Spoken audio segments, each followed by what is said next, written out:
So hi guys, welcome to my YouTube channel Pharma Pathshala. आज का हमारा टॉपिक रहने वाला लिक्विड ओरल्स के बारे में। तो इससे पहले हमने बहुत ही अच्छे से डिफाइन किया डिसोल्यूशन टेस्ट के बारे में एंड डिसइंटीग्रेशन के बारे में। आज का हमारा ये वीडियो रहने वाला लिक्विड ओरल्स के बारे में। तो इसमें देखें, ये जो हमारा लिक्विड ओरल होता है ये हमारे लिक्विड डोजेस फॉर्मूलेशन होते हैं जो कि कंटेन किए रहते हैं वन और मोर एक्टिव इंग्रेडिएंट्स को। एंड ये जो हमारा डोजेस फॉर्म होता है ये विथ और विदाउट एडिटिव डिजॉल्व होते हैं जो कि किसी सूटेबल व्हीकल्स में इसे मिलाया जाता है एंड ये बनाए जाते हैं ओरल एडमिनिस्ट्रेशन के लिए। मीन ये जो हमारे वन और मोर एक्टिव इंग्रेडिएंट्स होते हैं इन्हें एक सूटेबल व्हीकल्स में डाला जाता है जिससे जो हमारा ये लिक्विड डोजेस फॉर्म है वो बहुत ही बढ़िया बने, स्टेबल बने एंड इसे बनाया जाता है ओरल एडमिनिस्ट्रेशन के लिए। मीन ओरल एडमिनिस्ट्रेशन मीन आप इस डोजेस फॉर्म को ओरली भी ले सकते हैं। एंड इसमें हमारे कुछ एग्जाम्पल भी होते हैं लिक्विड ओरल्स के जो कि रहेंगे हमारे syrup, elixirs, linctuses, mixtures, oral oral drops, solution and suspension and emulsion, जो कि हमारे एग्जाम्पल होते हैं लिक्विड ओरल्स के, या तो आप कहते हैं लिक्विड डोजेस फॉर्म के ये एग्जाम्पल होते हैं। एंड इसमें हम नेक्स्ट देखेंगे जो कि रहेंगे हमारे advantages of liquid dosage form. तो इसमें हम देखते हैं क्या क्या एडवांटेजेस होते हैं हमारे लिक्विड डोजेस फॉर्म के, या तो कह सकते हैं आप लिक्विड ओरल्स के। तो इसमें हमारा फर्स्ट एडवांटेजेस हो जाएगा बेटर फॉर पेशेंट। मेन ये जो हमारा डोजेस फॉर्म होता है ये बहुत ही बेटर डोजेस फॉर्म होता है क्योंकि जो पेशेंट होते हैं वो इसे बहुत ही आसानी से इनटेक कर लेते हैं एंड इसे बहुत ही आसानी से इसे एडमिनिस्टर कर लेते हैं, जो कि बेटर रहता है एडवांटेजेस हमारे लिक्विड डोजेस फॉर्म का। एंड इसमें हमारा सेकंड एडवांटेज हो जाएगा जो कि रहता है faster absorption than solid. And इसका जो हमारा एब्जॉर्प्शन का जो रेट रहता है लिक्विड डोजेस फॉर्म का ये बहुत ही हाइयर रहता है या तो फास्टर रहता है liquid dosage form solid doses form के अपेक्षा में। एंड इसमें हमारा थर्ड एडवांटेज आ जाएगा जो कि रहता है मोर फ्लेक्सिबल। मीन ये जो हमारे डोजेस फॉर्म होते हैं ये बहुत ही फ्लेक्सिबल होते हैं एंड ये बहुत ही प्रॉपर डोजेस होते हैं मेडिकेशन के लिए। मेडिकेशन मीन किसी पेशेंट को आप अगर ट्रीटमेंट प्रोवाइड कर रहे हैं तो ये जो हमारा लिक्विड डोजेस फॉर्म होता है ये उस पेशेंट के लिए बहुत ही बढ़िया ऑप्शन हो सकता है मेडिकेशन के लिए। एंड इसमें हमारा फोर्थ एडवांटेज हो जाएगा जो कि रहता है पैलेटेबल। पैलेटेबल भी बहुत बढ़िया एडवांटेजेस होता है हमारे लिक्विड डोजेस फॉर्म का एंड यह बेस्ट चॉइस होता है। मीन ये जो हमारा डोजेस फॉर्म होता है लिक्विड ओरल ये बहुत ही बढ़िया चॉइस होता है चिल्ड्रंस के लिए एंड ओल्ड एज पर्सन के लिए, क्योंकि जो छोटे बच्चे होते हैं एंड ओल्ड एज के जो पेशेंट होते हैं वो आसानी से इसे एडमिनिस्टर कर सकते हैं लिक्विड डोजेस फॉर्म को। एंड इसमें हमारा सेकंड रहेगा जो कि रहेगा disadvantages of liquid dosage form.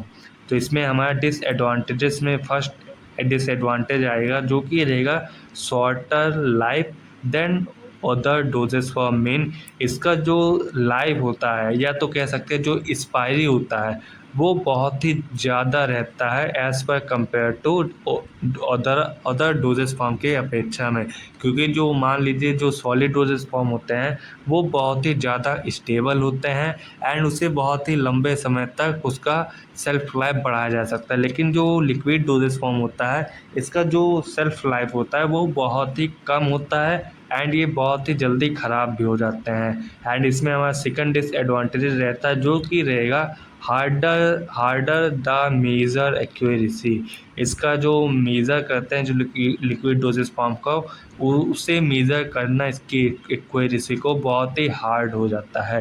And इसमें हमारा थर्ड रहेगा डिसएडवांटेज जो कि रहता है नीड स्पेशल स्टोरेज कंडीशन। जो हमारे लिक्विड डोजेस फॉर्म होते हैं इन्हें स्पेशल इन्वायरमेंट या तो स्टोरेज कंडीशन में रखा जाता है जिससे जो हमारे लिक्विड डोजेस फॉर्म हो वो बहुत ही बढ़िया स्टेबल रहे।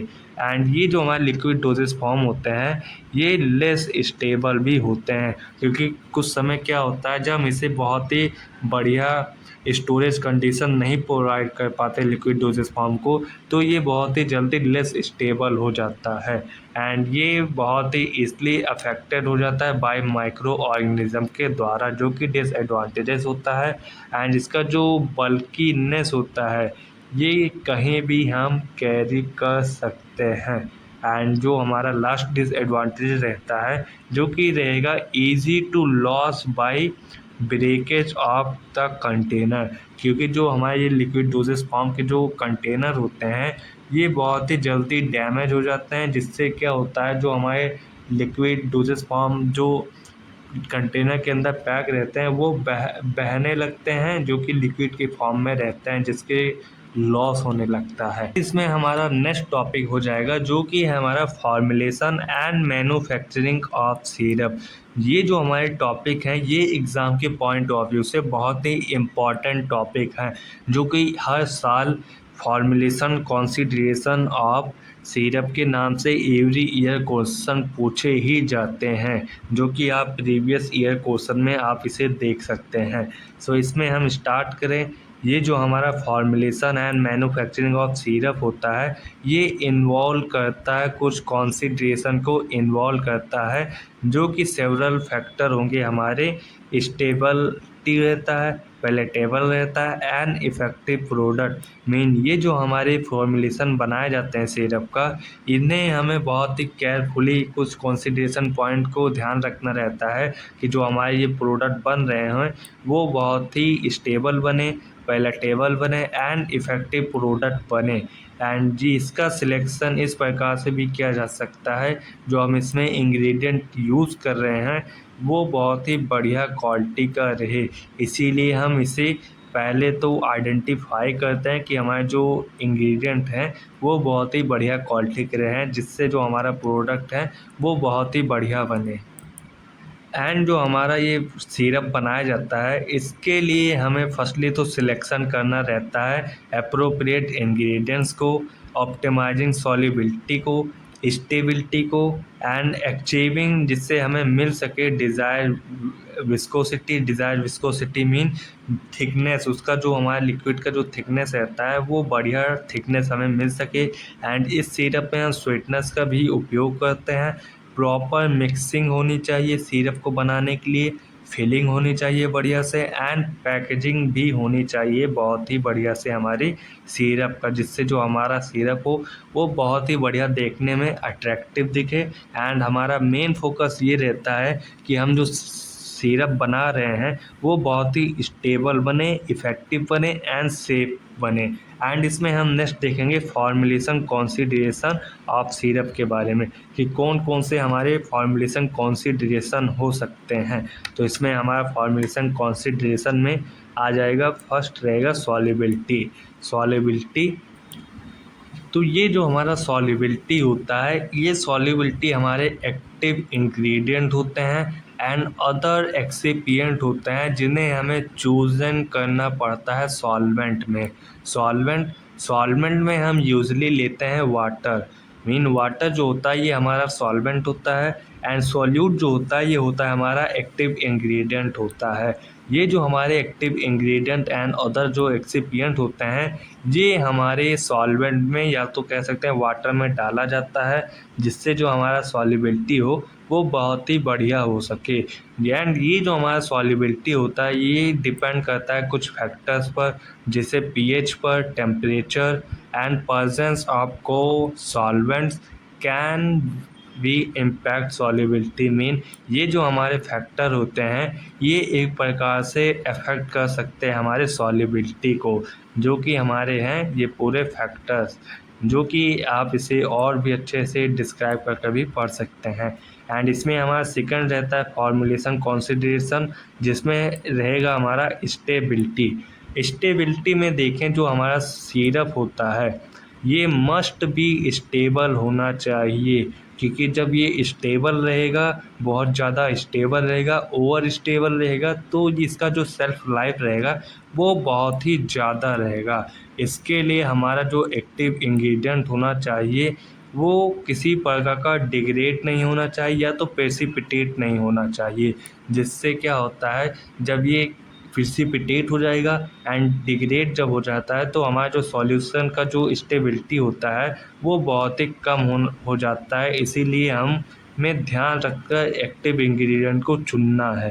एंड इसके लिए हम देखेंगे इन्फ्लुएंस मीन कौन से हमारे फैक्टर हो सकते हैं जो कि इन्फ्लुएंस करते हैं हमारे, या तो कह सकते हैं स्टेबिलिटी को बढ़ा सकते हैं। तो ये होंगे हमारे pH, temperature, light exposure and presence of preservatives, जो कि हमारे सिरप के स्टेबिलिटी को बढ़ा सकते हैं। एंड इसमें हमारा थर्ड कंसीडरेशन हो जाएगा जो कि है स्वीटनेस।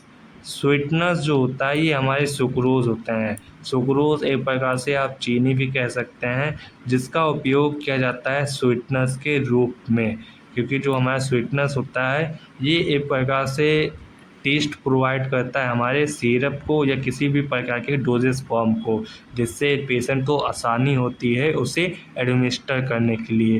एंड इसमें हम देखते हैं कुछ एग्जांपल देखते हैं, जैसे हमारा artificial sweetener and sugar substitute भी यूज़ किया जाता है हमारे इस फॉर्मुलेशन में, जो कि इम्पैक्ट कर सकता है हमारे विस्कोसिटी को, स्वीटनेस को and potential interaction with the other ingredients के साथ में।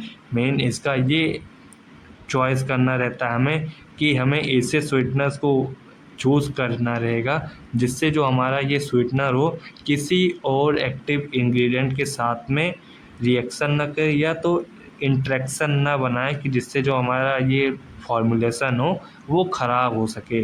इसीलिए हमें बढ़िया इंग्रेडिएंट चुनना रहता है बेस्ट क्वालिटी का। एंड इसमें हमारा रहेगा नेक्स्ट फॉर्मुलेशन कंसीडरेशन जो कि हमारा विस्कोसिटी। विस्कोसिटी जो होता है ये हमारे मॉडिफाइड किए जाते हैं, या तो कह सकते हैं विस्कोसिटी हमारे मॉडिफायर्स होते हैं। एग्जाम्पल में हमारा गम्स हो जाता है, सेलुलोज डेरिवेटिव्स, जिसे ऐड किया जाता है इम्प्रूव करने के लिए माउथ फील में, या तो कह सकते हैं प्रिवेंट करने के लिए settling and suspending particles mean जो हमारे विस्कोसिटी होते हैं इसका उपयोग किया जाता है सिरप के विस्कोसिटी को बढ़ाने के लिए। एंड जो हमारे पार्टिकल्स होते हैं सॉल्यूट के ये सस्पेंड ना हो हमारे सॉल्यूशन में, इसलिए विस्कोसिटी एजेंट डाला जाता है हमारे सिरप में। एंड इसमें हमारा नेक्स्ट रहेगा फॉर्मुलेशन कंसीडरेशन जो कि है हमारा प्रिजर्वेटिव्स। प्रिजर्वेटिव का यूज़ मेनली किया जाता है माइक्रोबियल ग्रोथ को रोकने के लिए। एंड प्रिजर्वेटिव में एग्जांपल देखें तो यहाँ पर एग्जांपल हो जाता है हमारा पैराबीन्स एंड बेंजोएट्स, जो कि एग्जांपल होते हैं हमारे प्रिजर्वेटिव्स के, जो कि ये प्रिवेंट करता है माइक्रोबियल ग्रोथ को। एंड स्पेशली अगर हमें प्रिजर्वेटिव का सिरप में उपयोग करना रहता है जिससे जो हमारा माइक्रोबियल ग्रोथ हो वो बहुत ही आसानी से ना फैल सके हमारे फॉर्मुलेशन में। एंड इसमें हमें बहुत ही लोअर शुगर कंसंट्रेशन का उपयोग करना चाहिए। एंड जब हम इसमें शुगर का यूज़ करते हैं सिरप में तो हम इसे नॉन शुगर या लो शुगर कंसंट्रेशन भी कहते हैं, या तो कह सकते हैं आप जब हम शुगर का या तो नॉन शुगर स्वीटनेस का भी उपयोग करते हैं हम सिरप में। एंड नेक्स्ट हमारा रहेगा फॉर्मुलेशन जो कि हमारा फ्लेवरिंग कलर। ये जो हमारा फ्लेवरिंग कलर होता है ये एक प्रकार से हमारे फॉर्मुलेशन को अट्रैक्टिव बनाने के लिए एंड उसके जो फ्लेवर का टेस्ट होता है उसे बढ़ाने के लिए फ्लेवरिंग एंड कलर का उपयोग किया जाता है। इसमें भी वही दिया गया रहता है, जो हमारा फ्लेवरिंग एजेंट होते हैं जो कलरेंट एजेंट होते हैं इन्हें ऐड किया जाता है इन्हांस करने के लिए पैलेटेबिलिटी को एंड विजुअल अपीयरेंस के लिए ऐड किया जाता है हमारा ये एजेंट। सो ये हमारा हो जाता है फॉर्मुलेशन कंसीडरेशन। एंड इसमें हमारा नेक्स्ट रहेगा जो कि हमारा manufacturing consideration. Manufacturing consideration mean जब हम इसे बना रहे होते हैं किसी इक्विपमेंट में तो हमें क्या क्या ध्यान रखकर क्या क्या पॉइंट ध्यान रखकर इसे फॉलो करना चाहिए। एंड जो हमारा फॉर्मुलेशन कंसीडरेशन होता है इसका मतलब ये होता है कि हम इसमें जो रॉ मटेरियल ले रहे हैं अपने दवा को बनाने के लिए, वो कहलाता है हमारा formulation consideration. And manufacturing consideration मतलब होता है जब हम हमारा इंग्रेडिएंट मिल जाता है तो हमें क्या प्रोसेस करना रहता है उसके बाद में, जिसे हम कहते हैं मैन्युफैक्चरिंग कंसीडरेशन, जो कि ये लास्ट स्टेप होता है हमारे फॉर्मुलेशन को बनाने के लिए। एंड ये इसमें हम देखें जो हमारा मैन्युफैक्चरिंग कंसीडरेशन होता है, इसमें हमारा फर्स्ट स्टेप होता है raw material selection. Raw material selection जो होता है इसे हमें केयरफुली सिलेक्शन करना चाहिए।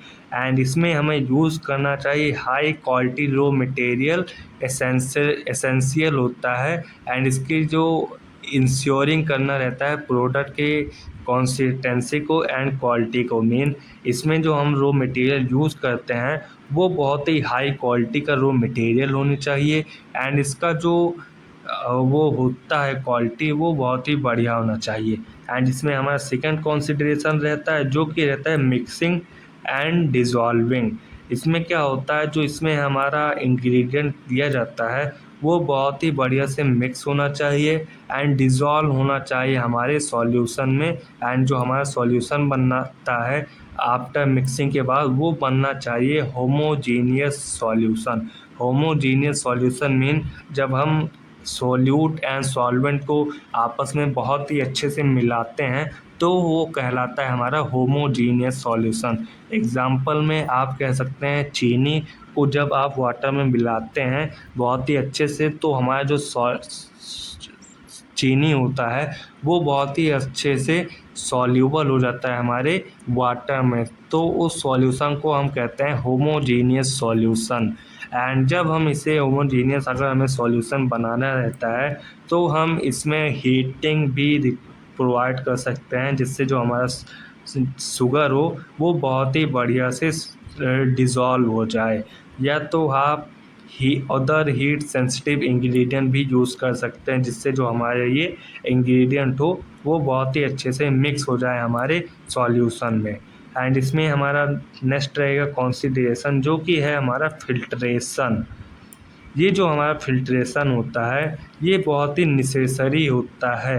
एंड ये फिल्ट्रेशन इसलिए भी किया जाता है क्योंकि कुछ समय क्या होता है जो हमारे अदर इंग्रेडिएंट मीन जो हम इंग्रेडिएंट यूज़ कर रहे हैं उसके अलावा भी कुछ ख़राब इंग्रेडिएंट या तो हमारे इंग्रेडिएंट के बाहर के पार्टिकल्स हमारे सॉल्यूशन में आ जाते हैं, इसीलिए हमें फिल्ट्रेशन का उपयोग करना रहता है जिससे जो ये रिमूव हो सके अनडिज़ोल्व पार्टिकल्स, इम्प्योरिटीज़ एंड इंश्योर किया जाता है क्लियर एंड एलिजेंट प्रोडक्ट।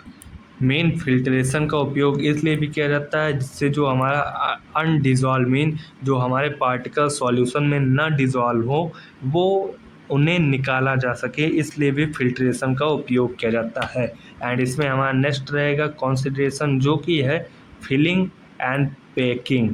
फिलिंग और पैकिंग में जो हमारा सिरप होता है उसे टिपिकली फिल किया जाता है बोतल में एंड अदर कंटेनर में फिल किया जाता है हमारे सॉल्यूशन को इन सिरप में। एंड अप्रोप्रिएट क्लोज किया जाता है मेन जब हम सिरप को अपने कंटेनर में पैक कर लेते हैं बहुत ही अच्छे से तो इसे बहुत ही बढ़िया तरीके से क्लोज किया जाता है, जिससे जो हमारा जो ये क्लोज़र हो इसे उपयोग किया जा सके प्रोडक्ट इंटीग्रिटी के लिए एंड किसी भी प्रकार का लीकेज ना हो हमारे कंटेनर में, इसीलिए बहुत ही अच्छे से इसे क्लोज किया जाता है।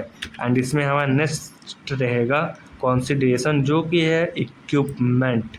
इक्विपमेंट में क्या होता है, जब हम इक्विपमेंट यूज़ करते हैं सिरप के मैन्युफैक्चरिंग में तो हमें अप्रोप्रिएट मटेरियल का यूज़ करना रहता है जिससे जो हमारा ये सिरप हो वो बहुत ही स्टेबल बने। इसी स्टेबिलिटी को बनाए रखने के लिए हमें स्टेनलेस स्टील का उपयोग करना रहता है सिरप के मैन्युफैक्चरिंग में, जिससे जो हमारे सिरप का जो फॉर्मुलेशन हो वो किसी भी प्रकार के इंग्रेडिएंट या अदर पार्टिकल से इंटरेक्ट ना हो या तो डिग्रेडेट ना हो, इसीलिए हमें स्टेनलेस स्टील का उपयोग भी किया जाता है।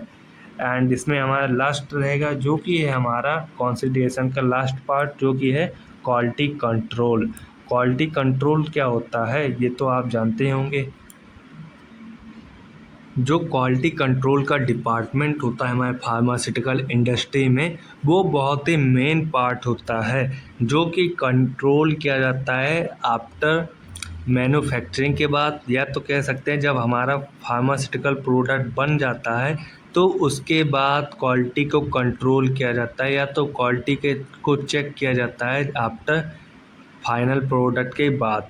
एंड इसमें हम देखते हैं जो हमारी क्वालिटी कंट्रोल होता है ये हमारा मैन्युफैक्चरिंग प्रोसेस होता है, जिसमें क्या होता है हम फाइनल प्रोडक्ट की क्वालिटी को चेक करते हैं एंड ये पता कराते हैं कि जो हमारा ये फाइनल प्रोडक्ट है वो प्योर है, स्टेबल है, सेफ है कि नहीं है, ये हम पता कराते हैं क्वालिटी कंट्रोल। आज का लेक्चर हमारा यहीं पर समाप्त होता है।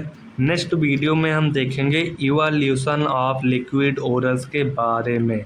Thanks for watching, please like and subscribe to my YouTube channel to pharma Pathshala. Thanks for watching.